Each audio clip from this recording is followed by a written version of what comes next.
Hello my dear friends, welcome back to our channel batch 99 coaching centre. और हम लोग कर रहे थे क्लास 11th का first chapter some basic concept of chemistry. तो इसमें मैंने क्या किया था, आप लोगों को दो वीडियो प्रोवाइड किया था, जिसमें फर्स्ट वीडियो में हम लोगों ने कंप्लीट किया है कौन सा topic, law of chemical combination. तो उसमें मैंने 5 लॉ आप लोगों को कंप्लीट कर दिया है। अगर आप लोगों ने उस वीडियो को नहीं देखा है तो पहले वो वीडियो देख लीजिए। And in the second video में जाने से पहले मैंने आप लोगों को एडवाइस किया था कि मैं डिस्क्रिप्शन बॉक्स में कुछ लिंक भेज रही हूँ। 3 लिंक है, वो आप पहले लिंक देखेंगे फिर सेकेंड वीडियो में जाएंगे। वेरी गुड, बच्चों ने बहुत अच्छा रिस्पॉन्ड किया है, वो पहले लिंक पे गए हैं and then they go for the second video. Second video में हमने मोल वगैरह के बारे में क्लियर किया था। और जो मैं डिस्क्रिप्शन बॉक्स में लिंक की बात कर रही हूँ उसमें हम लोगों ने normality, molarity, molality, parts per million, ये सब चीजें कंप्लीट की है। Now come to the third video में हम हमारा जो आज का टॉपिक है दैट इज परसेंटेज कॉम्पोजिशन। ठीक है, परसेंटेज कॉम्पोजिशन। ठीक है, तो परसेंटेज कॉम्पोजिशन का एक फॉर्मूला होता है, मैं लिखवा देती हूँ फिर आपको समझाती हूँ। क्या फॉर्मूला होता है? Mass of that quantity in the compound by mass of compound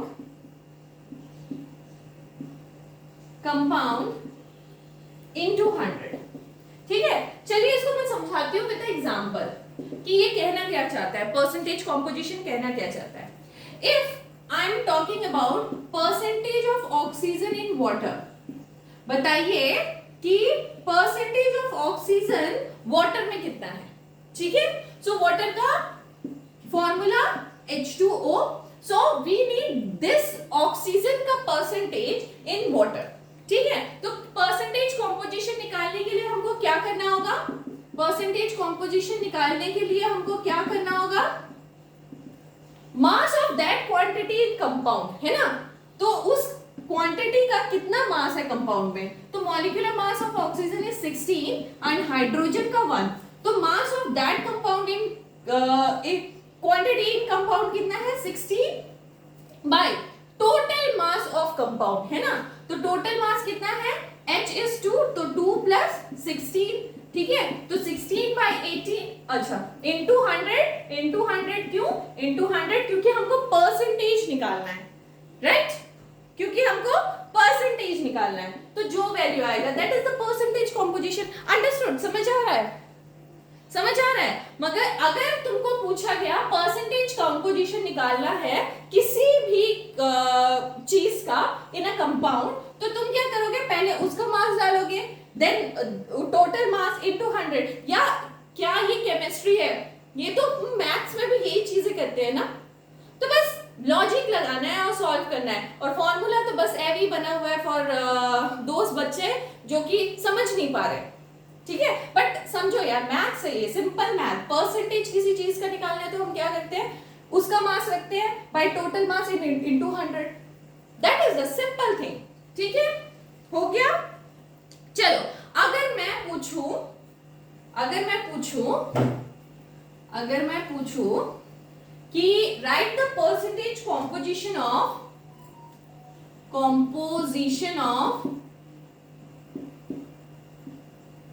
Cl in NaCl, निकाल लोगे क्या? पॉज करो वीडियो, एक बार निकालो, पॉज करके वीडियो एक बार निकालो।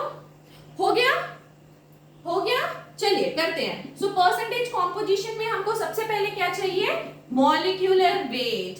So what is the molecular weight of sodium? 23। What is the molecular weight of chlorine? 35.5, है ना। सो हमको किसका निकालना है परसेंटेज कॉम्पोजिशन? Cl का निकालना है। तो सबसे पहले हम Cl का मास लिखेंगे by total mass, that is 23 plus 35.5 into 100, है ना। तो जो आंसर आएगा वही है परसेंटेज कॉम्पोजिशन। अंडरस्टूड? क्लियर है? कॉम्पोजिशन, कोई दिक्कत परसेंटेज कॉम्पोजिशन में?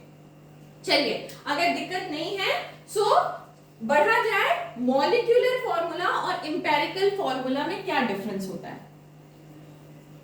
चलिए नेक्स्ट टॉपिक,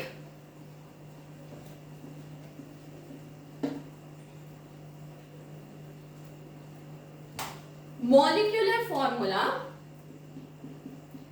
मॉलिक्यूलर फॉर्मूला और इंपेरिकल फॉर्मूला में क्या डिफरेंस होता है। ठीक है, अगर मैं बोलूं कि right the formula of ethane, तो इथेन का क्या फॉर्मूला होता है? इथ। आईयूपीएससी नेमिंग याद है? अगर नहीं पता है तो आईयूपीएससी के ऊपर भी एक वीडियो बना चुके हैं हम, गो फॉर दैट वीडियो, आपको इजीली समझ में आएगा कि इथेन कैसे लिखना है। इथ मतलब 2 कार्बन है ना, इन मतलब सिंगल बॉन्ड से सारे कार्बन जुड़े हैं, तो H6 बना के दिखा दूं डायग्राम।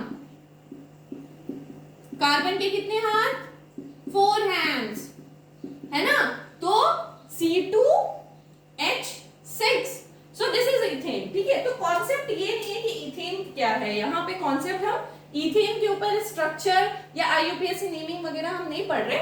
हम लोग क्या पढ़ रहे हैं? हम लोग पढ़ रहे हैं कि मॉलिक्यूलर फॉर्मूला और इंपेरिकल फॉर्मूला में क्या डिफरेंस है। So see, in molecular formula is this, empirical formula क्या होता है ना, इंपेरिकल फॉर्मूला कुछ नहीं है, उसका सिंपलेस्ट रेशियो है, सिंपलेस्ट रेशियो है। अब सिंपलेस्ट रेशियो मतलब क्या? इसको सिंपल कर लीजिए, मैथमेटिकली इसको सिंपलेस्ट रेशियो में कर लीजिए। अगर मैं रेशियो लिख रही हूं 2/6, मैथमेटिकली इसका सिंपलेस्ट रेशियो क्या है? 1/3 है ना, तो इसका इंपेरिकल फॉर्मूला क्या हो जाएगा? C1H3। ठीक है, this is the empirical formula, understood. चलिए ग्लूकोज का बनाते हैं। What is glucose? Glucose is C6H12O6, simplest ratio में कर देना है, 6 12 6, 6 के टेबल से सब कट जाएगा, 6 1 6, 6 2 12, 6 1 6, तो क्या आ जाएगा सिंपलेस्ट रेशियो? 6 C1H2O1। कोई दिक्कत यार? सो चलिए और एक एग्जांपल लेते हैं, ब्यूटेन, और एक एग्जांपल लेते हैं ब्यूटेन। तो ब्यूट मतलब 4 कार्बन, एन मतलब सिंगल बॉन्ड से जुड़ा हुआ है, C4H10। ठीक है, इसका सिंपलेस्ट रेशियो कर लीजिए 4/10, सिंपलेस्ट रेशियो करिए, 2 2 4, 2 5 10, यानी कि 2 और 5 आने वाला है, यानी कि C2H5। This is the empirical formula. कोई घबराने वाली चीज नहीं है, कोई बहुत बड़ा तुक्का या फिर कुछ नहीं है, ये इंपेरिकल फॉर्मूला क्या है? Just simple maths. ठीक है, सिंपलेस्ट रेशियो कर दीजिए किसी भी मॉलिक्यूलर फॉर्मूला का, तो वो बन जाता है इंपेरिकल फॉर्मूला। अब यहां से ना एक तुम्हारे बुक में एक डिराइव किया होगा फॉर्मूला। फॉर्मूला क्या लिखा होगा तुम्हारे बुक में? लिखा होगा कि molecular formula is equal to n into empirical formula. ठीक है, ऐसा कुछ डरावना सा फॉर्मूला तुम्हारे बुक में लिखा होगा। चलिए इसको समझते हैं, कुछ नहीं है ये भी, चलिए इसको भी समझते हैं कि molecular formula n into empirical formula कैसे हुआ। व्हाट इज दिस n, है ना, तो n वही है, डरो मत, n वही है जिस रेशियो में तुमने इसको डिवाइड किया था। तुमने 2 के टेबल से दोनों को डिवाइड किया था, 2 इंटू कर दो, तो अगर 2 इंटू कर देते हो तो अगेन C1H3 क्या बन जाता है? C2H6, है ना। इसमें क्या किया था, हमने किससे डिवाइड किया था? 6 से, तो 6 से इसको इंटू कर दोगे तो ये अगेन ग्लूकोज बन जाएगा। इसको 2 से इंटू करोगे तो अगेन ब्यूटेन बन जाएगा। तो this is n, this is n, this is n। अगर n से इंपेरिकल फॉर्मूला को मल्टीप्लाई करते हैं तो क्या मॉलिक्यूलर फॉर्मूला बन जाता है? बनता है ना। So this formula is given in your book, और इससे हमको न्यूमेरिकल्स आगे के करने हैं। यहां तक समझ आ गया है तो नोट कर लीजिए। चलिए अगर समझ आ गया है तो इसके ऊपर कुछ न्यूमेरिकल्स भी कर लिया जाए। Oh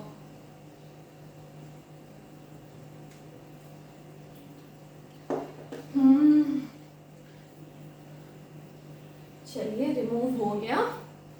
and now the turn is for numericals. चलिए एक क्वेश्चन उठाते हैं। क्वेश्चन क्या दिया हुआ है? क्वेश्चन दिया हुआ है a compound has molecular weight 90 and its empirical formula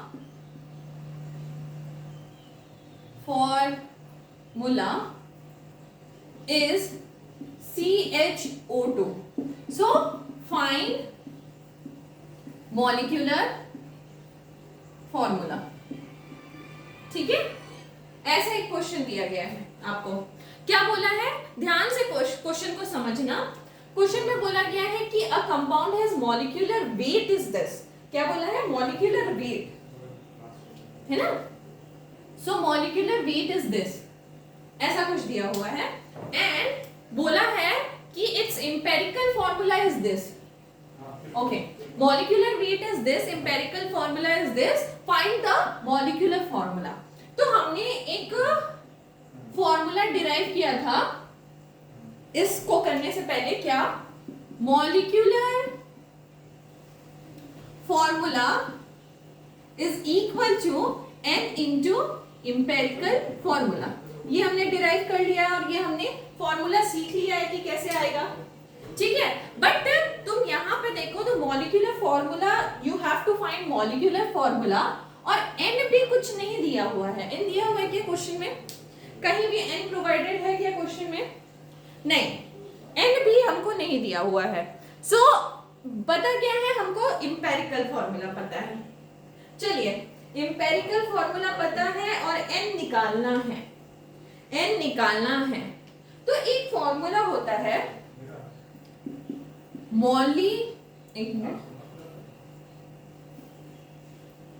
molecular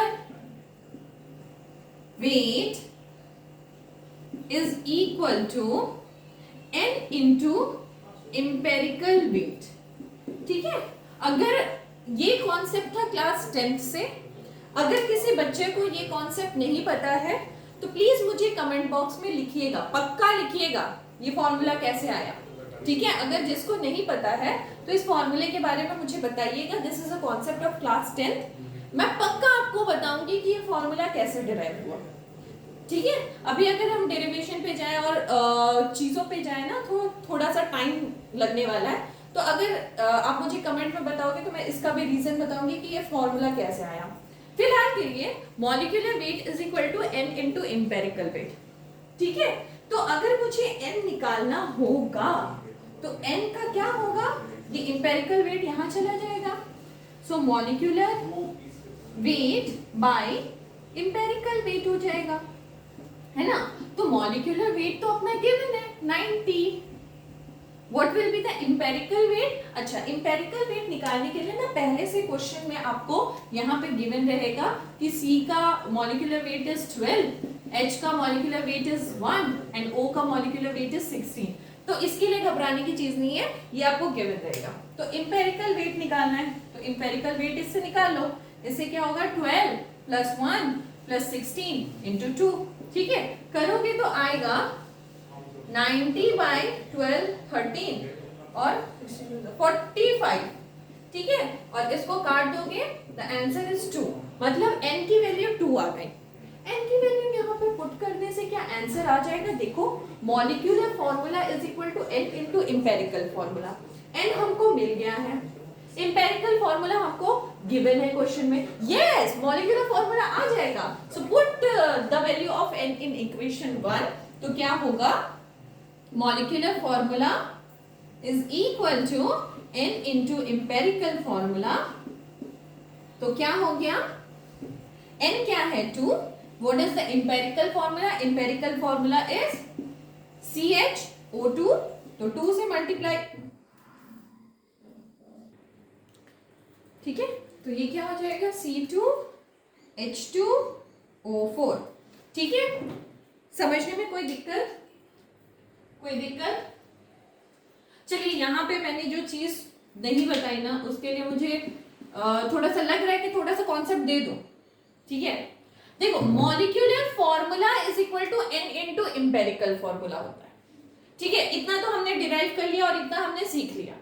तो मॉलिक्यूलर फॉर्मूला क्या होता है कि अगर मैं एम्पिरिकल फॉर्मूला को देखूं तो empirical formula is the simplest ratio of the molecular formula, है ना। तो रेशियो को सिंपल कर देते हैं।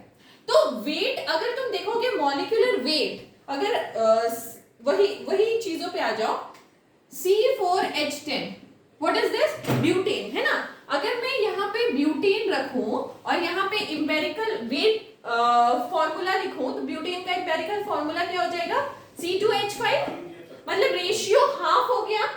अगर रेशियो हाफ हुआ तो मॉलिक्यूलर वेट भी तो हाफ हो जाएगा, और मॉलिक्यूलर वेट को जब हम n वैल्यू से मल्टीप्लाई करेंगे तो मॉलिक्यूलर वेट नहीं आ जाएगा।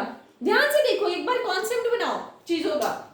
मॉलिक्यूलर फॉर्मूला जो होता था वो क्या होता था, n इनटू एम्पिरिकल फॉर्मूला।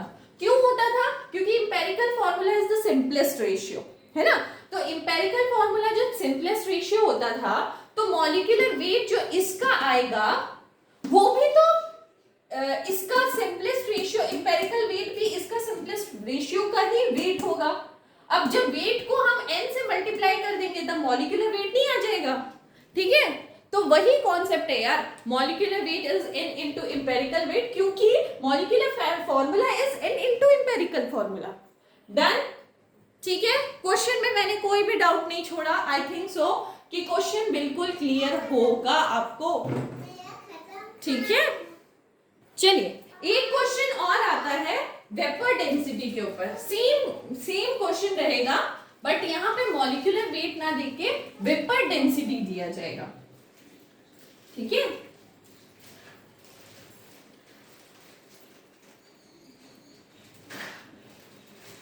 चलिए, तो यहाँ पे मैंने बोला कि मॉलिक्यूलर वेट ना देके अगर क्वेश्चन में दे दिया है आपको वेपर डेंसिटी, क्या दे दिया है, vapour density. A compound has a vapour density 45, ठीक है।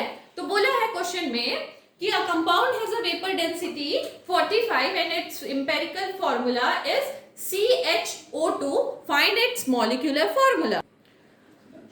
तो इस टाइप के भी क्वेश्चंस आपको, तो आइए इस क्वेश्चन को भी सॉल्व करते हैं। तो हमको क्या निकालना है, अगेन मुझे निकालना है मॉलिक्यूलर फॉर्मूला। तो molecular formula is equal to n into empirical formula, है ना। तो एम्पिरिकल फॉर्मूला तो मुझे गिवन है बट n मुझे अभी फिर से नहीं पता है। तो n निकालने के लिए हम क्या करेंगे, molecular weight is equal to n into empirical weight, ठीक है। Now go for n। n क्या हो जाएगा, molecular weight by empirical weight, है ना। अब देखो, अब तो मॉलिक्यूलर वेट भी गिवन नहीं है, we know only about vapour density, ठीक है। सो वेपर डेंसिटी का फॉर्मूला क्या होता है, देखो व्हाट इज वेपर डेंसिटी। अगर मैं वेपर डेंसिटी बोलूं तो vapour density is so vapor density is molecular weight of 1 mole of gas by molecular weight of hydrogen gas, ठीक है। तो वेपर डेंसिटी क्या होता है, दिख रहा है ना आप लोगों को, यस यस यस दिख रहा है, ठीक है। तो वेपर डेंसिटी क्या होता है, molecular weight of 1 mole of gas by molecular weight of hydrogen gas. तो यहां से हमारा क्या निकल सकता है, vapour density is equal to molecular weight by hydrogen gas का मॉलिक्यूलर वेट क्या होता है 2। तो हम यहां से निकाल सकते हैं एक फॉर्मूला कि vapour density into 2 is equal to molecular weight, ठीक है। तो क्या इस फॉर्मूले से मेरा मॉलिक्यूलर वेट आ जाएगा, यस। क्वेश्चन में मुझे वेपर डेंसिटी दिया हुआ है, मुझे जस्ट वेपर डेंसिटी पुट करना है, मॉलिक्यूलर वेट आ जाएगा। तो मॉलिक्यूलर वेट निकालने के लिए क्या कर सकते हैं, 2 into vapour density. What is vapour density given है 45, what is the empirical weight? Empirical weight हम यहां से कर लेंगे, है ना। C is 12, H is 1, O is 16 into 2, ठीक है। आपको जस्ट सॉल्व करना है, n की वैल्यू आ जाएगी। चलिए सॉल्व करते हैं। This is again 90/45, this is again n का वैल्यू आ गया 2। If n is 2, so put the value in equation 1, ठीक है। तो इक्वेशन 1 में पुट करने से क्या होगा? Molecular formula is equal to n(2) into empirical formula CHO2। देखो again the same formula, done. कोई दिक्कत? क्वेश्चन करने में कहीं दिक्कत आ रहा है? अगर आ रहा है तो प्लीज कमेंट बॉक्स में लिखिए। अदरवाइज मुझे लगता है कि कॉन्सेप्ट मैंने सारे दिए क्वेश्चन में कि आपको क्या करना है एग्जैक्टली। डन हो गया ना? चलिए आगे बढ़ते हैं। एक और टाइप का क्वेश्चन हम सॉल्व करके देखते हैं ऑन दिस मॉलिक्यूलर फॉर्मूला, ठीक है। चलिए मिटा लिया मैंने, ओके।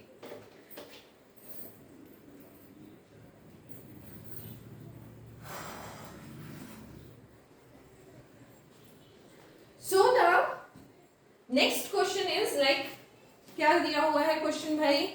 क्वेश्चन दिया हुआ है a compound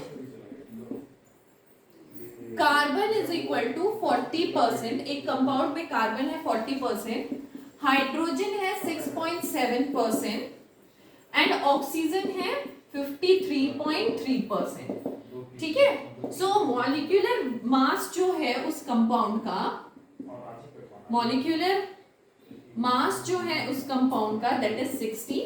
find the molecular formula. ऐसा क्वेश्चन दिया हुआ है, ठीक है। ध्यान से देखो, ऐसा क्वेश्चन दिया हुआ है। क्या बोला है? एक कंपाउंड है, चलिए मैथमेटिक्स की तरह इसको सॉल्व करेंगे।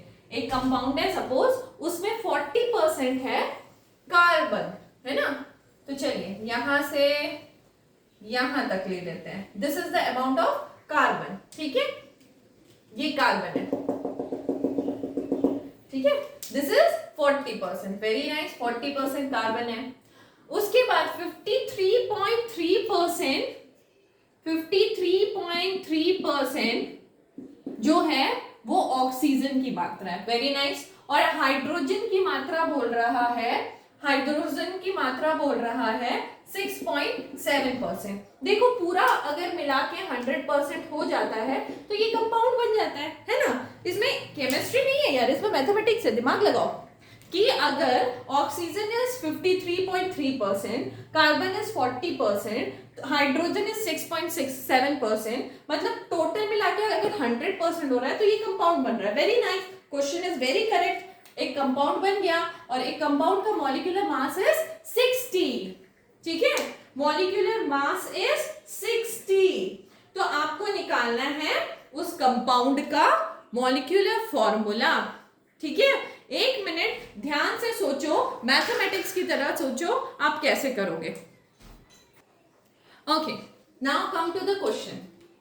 क्वेश्चन में बोला है क्या कि मुझे फाइंड आउट करना है molecular formula. Again write the formula. Molecular formula is equal to n into empirical formula. यही होता है फॉर्मूला, ठीक है, वेरी नाइस। बट ध्यान से देखो, क्या यहाँ पे n दिया गया है क्वेश्चन में? नो। क्या यहाँ पे इंपेरिकल फॉर्मूला दिया गया है क्वेश्चन में? नो। तो हमको क्या करना है? दोनों ही फाइंड आउट करना है। We have to find out n also, we have to find out empirical formula also. n का क्या फॉर्मूला था? What is the formula of n? अगर n आ जाए तो n is equal to molecular weight by empirical weight. यही formula था ना n का, है ना। तो सबसे पहले मुझे एम्पेरिकल फॉर्मूला तो पता चले तब ना इंपेरिकल वेट निकालूंगी मैं। ध्यान से सोचो, इंपेरिकल फॉर्मूला पता चलेगा तब जाके इंपेरिकल वेट निकलेगा और n का वैल्यू निकलेगा। बाद बाकी मॉलिक्यूलर वेट तो यहाँ पर गिवन है। तो the thing is what we have to find out, सबसे पहले इंपेरिकल फॉर्मूला निकालना है। डन? यहां तक समझ आया क्वेश्चन? इंपेरिकल फॉर्मूला कैसे निकालेंगे? फर्स्ट राइट यहाँ पे क्या क्या एलिमेंट्स हैं, ठीक है।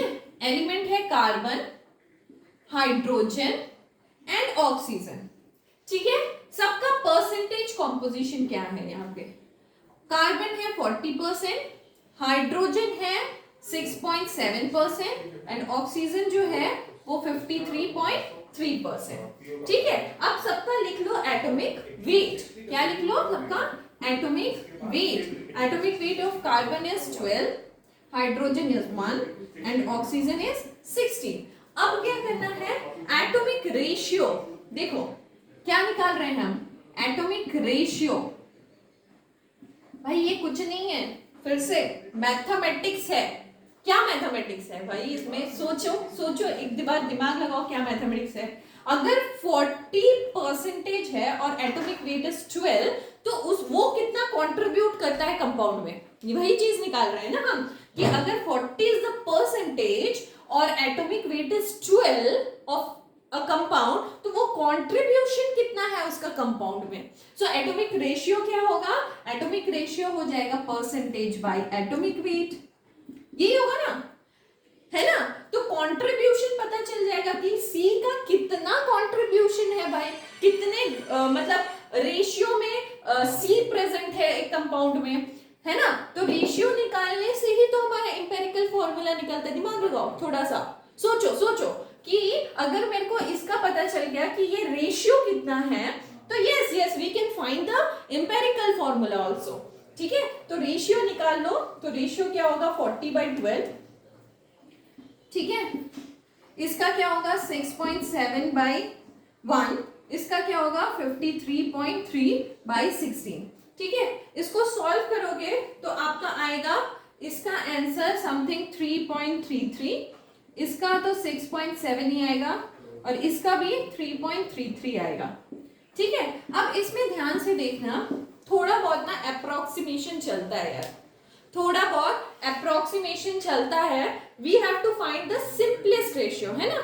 एम्पिरिकल फॉर्मूला याद करो, एम्पिरिकल फॉर्मूला क्या होता था, what is empirical formula, empirical formula is nothing but the simplest ratio. अब इसको सिंपलेस्ट रेशियो में लाएंगे कैसे, थोड़ा बहुत अप्रोक्सीमेशन करके, इसको 3 समझ लेते हैं, इसको 6 समझ लेते हैं, इसको 3 समझ लेते हैं, तो 3 से सबको डिवाइड कर लेंगे तो सिंपलेस्ट रेशियो में आ जाएगा कि नहीं। दिस इज नॉट साइंस यार, ये मैथ्स है, दिमाग लगाओ, है ना। तो इसको क्या आ जाएगा, ये 1 आ जाएगा, this is 2 and this is 1, simplest ratio में आ गया, तो मतलब एम्पिरिकल फॉर्मूला बन गया। एम्पिरिकल फॉर्मूला क्या हो गया, C is 1, H is 2 and O is again 1। Yes, we got the empirical formula. अगर मुझे empirical formula मिल गया है तो चलो now put the value of empirical weight here. Molecular weight तो given है 60, by empirical weight क्या है, C is 12, H is 1 into 2 plus O is again 16. इसको solve कर लो, this is 60/30, 60/30 that is 2, ठीक है। ये आ जाएगा 2, मतलब n की वैल्यू आ गई 2, तो n की वैल्यू यहाँ पे पुट कर दीजिए, n की वैल्यू यहाँ पे पुट कर दीजिए। सो n into what is the empirical formula, n is 2, 2 into empirical formula C1H2O1, तो फॉर्मूला क्या बन गया C2H4O2। डन, क्लियर है, चीजें क्लियर है। एक बार कमेंट बॉक्स में अगर क्लियर है ना तो लाइक बनता है यार, अगर क्लियर है ये चीजें तो लाइक बनता है कमेंट बॉक्स में, है ना। एक लाइक थम्स अप डाल दो अगर कमेंट बॉक्स में कि अगर तुम्हें चीजें समझ आ रही है तो। फिर से एक बार करें, एक बार रिपीट कर लेते हैं फिर से, है ना। चलिए क्या बोला है क्वेश्चन में, a compound C has 40%, H has 6.7%, oxygen की मात्रा इतनी है, मॉलिक्यूलर मास इज इतना, molecular formula you have to find. तो भैया एक कंपाउंड है, वेरी नाइस, हमने एक कंपाउंड बनाया, उसमें 40% कार्बन दे दिया, ऑक्सीजन दे दिया और हाइड्रोजन का भी परसेंटेज दे दिया। अब मैंने क्वेश्चन को रीचेक किया कि क्या ये परसेंटेज देने के बाद कंपाउंड बन जा रहा है। यस, अगर 100% आ जा रहा है तो ये कंपाउंड बन जा रहा है, तो द क्वेश्चन इज करेक्ट। ठीक है, तो 100% आ गया, ये कंपाउंडिंग बन गया। अगर नहीं बनता तो something is missing in the compound, है ना, कुछ ऐसी चीज है जो मिसिंग है कंपाउंड में। डन, ठीक है। Now if we find out, we have to find out the molecular formula. अगर मुझे मॉलिक्यूलर फॉर्मूला निकालना है तो वो formula is n into empirical formula, right. तो एम्पिरिकल फॉर्मूला मुझे ना n पता है ना एम्पिरिकल फॉर्मूला पता है, कुछ नहीं गिवन है क्वेश्चन में। तो n निकालने के लिए मुझे एक फॉर्मूला आता था, molecular weight by empirical weight. यार मुझे एम्पिरिकल फॉर्मूला ही नहीं पता तो एम्पिरिकल वेट कहां से पता चलेगा। First what we have to do, we have to find the empirical formula, है ना। सो मॉलिक्यूलर वेट गिवन है 60, एम्पिरिकल फॉर्मूला निकाल लेंगे, काम बन जाएगा। मैंने क्या किया, मैंने एलिमेंट्स को सजाया, मैंने उसका परसेंटेज सजाया और उसका मॉलिक्यूलर वेट सजाया। ये सजाने से मुझे फायदा क्या हुआ, फायदा नो अबाउट द फायदा, फायदा हर चीज हम लोग फायदे के लिए करते हैं। तो मुझे अगर पता चला कार्बन का बाय वेट कार्बन 12 होता है और 40% उसका कंट्रीब्यूशन है इस कंपाउंड में, तो वो कितना एग्जैक्टली हम रेशियो में फाइंड आउट कर रहे हैं, तो वो रेशियो में कितना कंट्रीब्यूट करता है, दैट इज 40/12। यही है ना सिंपल मैथमेटिक्स, 40/12 आंसर निकाला। ये कितना कंट्रीब्यूट करता है, this by it's molecular weight, this by sorry percentage by molecular wait, percentage by molecular wait करके हमने एटॉमिक रेशियो निकाल दिया। अब एम्पिरिकल फॉर्मूला क्या होता था, द सिंपलेस्ट रेशियो, है ना। एम्पिरिकल फॉर्मूला क्या होता था, सिंपलेस्ट रेशियो। अब सिंपलेस्ट रेशियो में मैंने पुट किया और एम्पिरिकल फॉर्मूला बना लिया। जब एम्पिरिकल फॉर्मूला बन गया तो एम्पिरिकल वेट निकालना अब मेरे लिए मामूली सी बात। एम्पिरिकल वेट निकाला, उसके बाद n का वैल्यू निकल गया, n का वैल्यू मैंने एम्पिरिकल फॉर्मूले के साथ पुट कर दिया, we got the formula of molecular formula of that compound. Clear, clear है। अगर क्लियर है तो you can think your percentage composition is completed, it's completed. ठीक है, अगर हो गया है तो you can think your percentage composition is completed today. अब घर जाओ, अब यार ऑफ कोर्स घर में ही बैठो यार, अभी इस टाइम पे कौन कहाँ बाहर जाता है। घर जाओ, अगेन घर जाओ, घर बैठो और क्वेश्चन उठाओ, अपने बुक के क्वेश्चन, एनसीईआरटी बुक के क्वेश्चन, एक्स्ट्रा क्वेश्चन, जो भी आपको क्वेश्चंस मिलते हैं उठाओ अबाउट परसेंटेज कॉम्पोजिशन और धड़ाधड़ करो। अगर कोई भी डाउट आता है कमेंट बॉक्स पे लिखिए, ठीक है, कमेंट कीजिए ताकि मुझ तक वो सवाल पहुंचे एंड मैं उसका सॉल्यूशन आपको दे सकूं। फॉर टुडे दैट्स इट, ठीक है। नेक्स्ट डे हम लोग आगे के टॉपिक्स में बढ़ेंगे, बट फिलहाल के लिए ना कंटेंट बहुत ज्यादा दे दे और आपको सॉल्व करने के लिए टाइम नहीं चाहिए ना। कंटेंट लो, उसके ऊपर धड़ाधड़ क्वेश्चन बना दो, आज ही एकदम खत्म कर दो, ठीक है। चलिए, थैंक यू सो मच।